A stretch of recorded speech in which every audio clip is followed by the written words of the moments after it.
Snare Productions.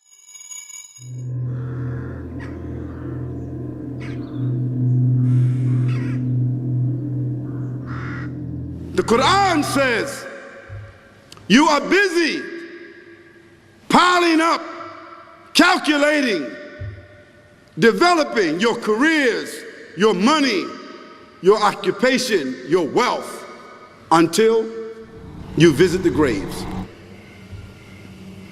Think about it. When was the last time that you went to a funeral? Was it your mother? Was it your father? Was it your grandfather? Was it your uncle? Was it your cousin? Was it your friend? Was it your wife? Was it your husband? The last time that you visited the grave, when you went to a funeral and you saw that person whom you loved that was laughing, crying, live, boasting, wealthy, educated, denying, arrogant, whatever they were. What was the demeanor of the people when you walked in that funeral home? When that person was stretched out in their last suit? What was the demeanor? Were the people cracking jokes? Were they dancing? Were they clapping and singing songs? No. Silence. Melancholy. Trauma. Why? Because every person that walked in that room, seeing that person stretched out, the first thing they thought about was not the person. The first thing they thought about was that one day, this will be me. And then after you go to the funeral house, if you got the guts, if you're able to do so, you go to the grave. And now this is another scenario. And you say to yourself, is that it?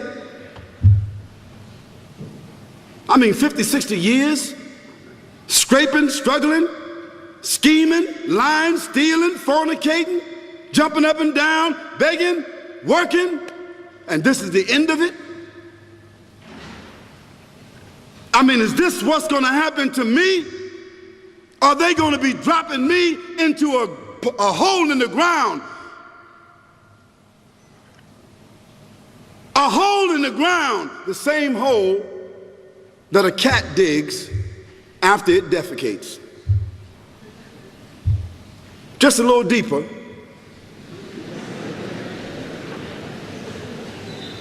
But for the same reason. The cat digs a hole because the cat has dignity. Something that human beings don't seem to have. Instinctively, the cat digs a little hole, covers it up. Humans have got to be taught to do that. But it's for the same reason. So you and I, we're going into a hole a little deeper than the one the cat dug. And all the people that's crying, pulling out their hair, screaming, almost acting like they falling in the thing with you. They want to just jump in there with you. Not really though, you know, it's all an act. Because ain't nobody really going to jump in there and stay in there. They don't love you that much.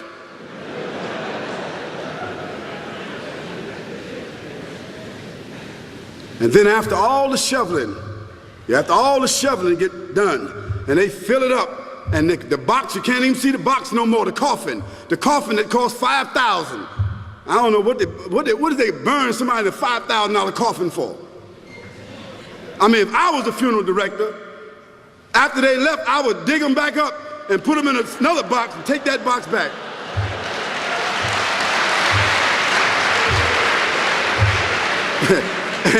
and honestly, I'm telling you, that's what they do. Yeah. So after all the money and all the drama, and they dig that hole and put you in there and cover you up.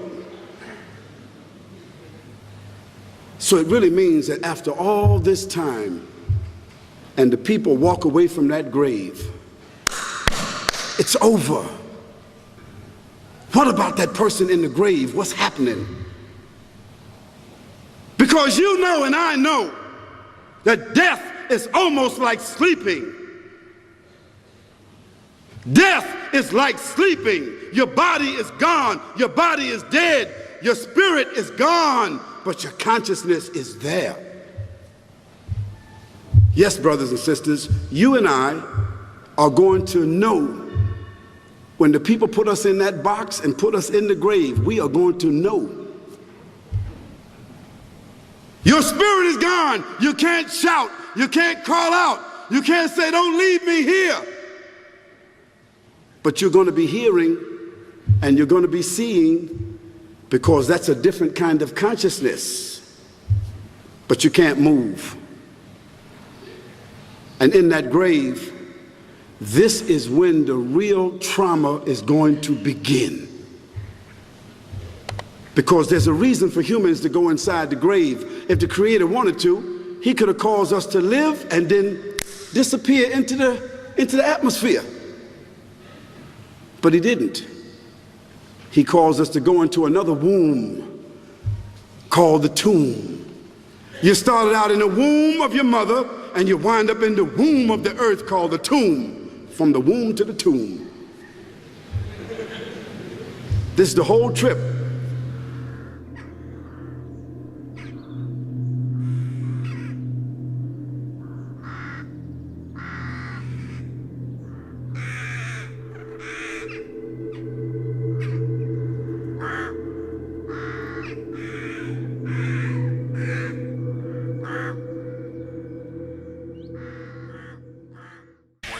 Productions.